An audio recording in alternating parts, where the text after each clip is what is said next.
रात के exactly 2:17 AM एक ही क्लास के 17 बच्चे एक साथ अपने घरों से निकलकर अंधेरी रात में गायब हो जाते हैं। लेकिन ये सबसे बड़ा शौक था। उनके टीचर्स को अगले दिन क्लास में सिर्फ एक बच्चा मिलता है और वो जानता भी नहीं कि बाकी 16 कहाँ गए।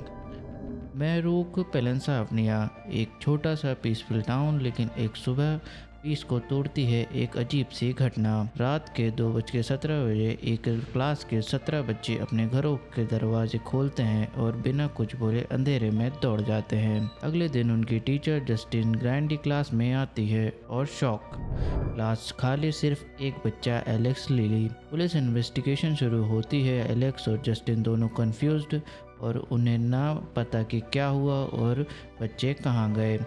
स्कूल 30 दिन के लिए बंद फिर रीओपन होता है। एलेक्स को नई क्लास में शिफ्ट कर दिया जाता है और जस्टिन को फोर्स्ड लीव मिलती है। पूरा टाउन जस्टिन को विलन बना देता है। एक स्ट्रेंज औरत रिपीटेडली उसके ड्रीम्स में आती है। एक रात वो अपने एक्स बॉयफ्रेंड पॉल के साथ गलती कर देती है, जो ऑलरेडी एक मैरिड कॉप है। पर असली डार्क फेस तब शुरू होता है जब जस्टिन एलेक्स से बात करना चाहती है, लेकिन प्रिंसिपल मार्कस अलाउ नहीं करता। एलेक्स के घर कोई दरवाजा नहीं खोलता है। जस्टिन सस्पिशियस होकर घर के विंडोज में झांकती है। सारे विंडोज न्यूज़पेपर से कवर और अंदर दो लोग एकदम स्टैचू की तरह बैठे हुए। वो मार्कस को कॉल करके वेलनेस चेक की डिमांड करती है और फिर ऑब्सेशन शुरू होता है। जस्टिन रोज उस घर के कार से ऑब्जर्व करती रहती है। एक शाम वो कार में सो जाती है और अचानक एक औरत घर से निकलकर उसकी कार में बैठती है और जस्टिन के बाल के एक लॉक काट कर ले जाती है।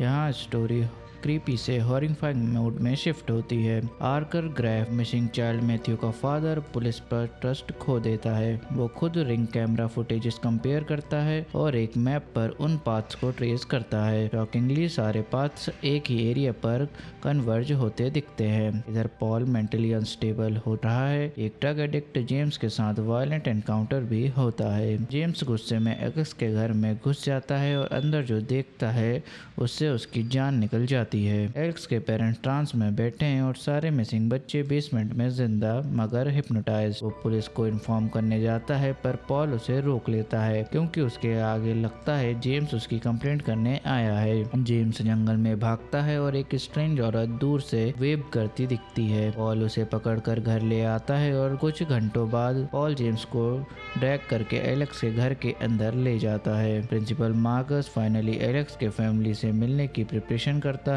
तब एलेक्स की आंट ग्लैडिस आती है। बीमारी का ड्रामा करके सब नॉर्मल दिखता है। ग्लैडिस मार्कस के घर जाकर एक डेंजरस रिचुअल परफॉर्म करती है। अपने खून A+1 ट्विस्टेड स्टिक प्लस टेरी का हेयर और मार्कस को पोजेस कर देती है। पोजेस्ड मार्कस अपने ही पार्टनर टेरी को मार देता है। फिर ग्लैडिस जस्टिन के बाल का रिचुअल करके मार्कस को अटैक के लिए भेजती है। आर्कर उसे बचा लेता है, लेकिन चेज में मार्कस एक कार से टकरा कर मर जाता है। अब जस्टिन को आर्कर से पता चलता है कि एलेक्स के घर ही वो सेंट्रल लोकेशन था जहाँ सारे बच्चे कन्वर्ज हुए। फ्लैशबैक में रिवील होता है ग्लैडिस एक्चुअली एक डेंजरस सुपरनेचुरल एंटिटी जैसी थी। एलेक्स के पेरेंट्स को हिप्नोटाइज कर रखा था। वो रिचुअल से अपने कंट्रोल में कर लेती थी। एक दिन वो एलेक्स से कहती है अगर उसने कुछ बोला तो वो उसके पेरेंट्स को मार देगी। फिर ग्लैडिस हर क्लासमेट का एक पर्सनल आइटम मंगाती है। एलेक्स गलती से जस्टिन के क्लासरूम के पर्सनलाइज्ड बास्केट सेक्स चुरा लेता है और इसी से वो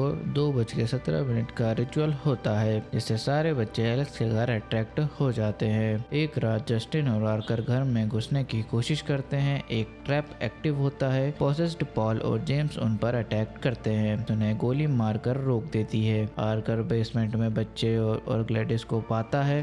ग्लैडिस रिचुअल से आर्कर को जस्टिन पर अटैक करने पर मजबूर कर देती है। ऊपर एलेक्स को उसके पेरेंट्स चेस करते हैं। वो ग्लैडिस के रूम में घुसकर एक रिवर्स रिचुअल बनाता है। ग्लैडिस के विक के नेचुरल बाल, उसके ट्री का ब्रांच, खुद का खून, और फिर जो होता है वो पूरी मूवी का मोस्ट ब्रूटल सीन है। 17 ट्रांस में बच्चे घर विंडोज डोर्स तोड़ते हुए ग्लैडिस के पीछा करते हैं और आखिर में उसे फाड़ डालते हैं। आर्कर ट्रांस से फ्री हो जाता है और अपने बेटे को वापस पा लेता है। एंडिंग में वॉइस ओवर रिवील करता है कि एलेक्स के पेरेंट्स कभी रिकवर नहीं हुए।